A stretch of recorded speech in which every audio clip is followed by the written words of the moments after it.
خانم نرگس محمدی فعال حقوق بشر و معاون من در کانون مدافعان حقوق بشر بود. در زمینه مختلف حقوق بشر، خصوصا کمک به خانواده زندانیان سیاسی و بخش زنان کانون مدافعان حقوق بشر فعال بود.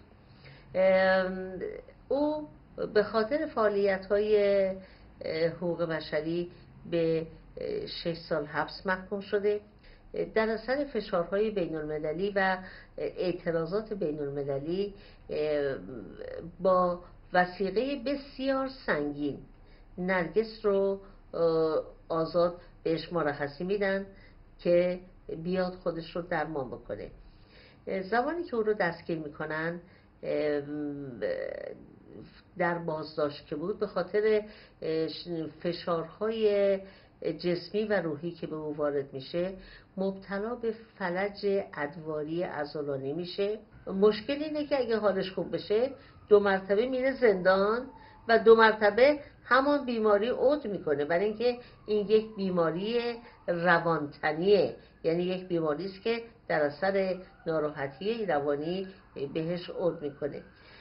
مسئله مهم مسئله انسانیه که برای این 2 بچه پیش آمده، برای اینکه شوهر نرگس که قبلا در جمهوری اسلامی 15 سال زندان بود، وقتی که میرن دستگیرش بکنن مجبور میشه از کشور خارج بشه.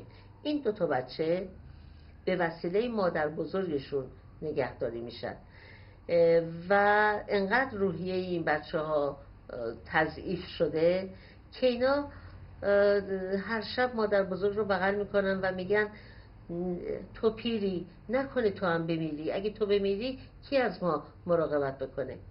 و این سرگذشت دردناک کسی است که خودش و شوهرش عمرشون، سلامتیشون، هستیشون رو برای حقوق بشر گذاشتن. صدای اونها باشید، اونها رو کمک کنید. Nargis Mohammadi is a human rights defender whose case is indicative of many more in Iran. Gravely ill, in July 2012 she was released on bail for specialized medical treatment. As I speak, in September, she remains outside of prison.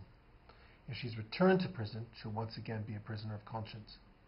Take action now to overturn her unjust conviction. Help make sure she never returns to prison or is released immediately if so.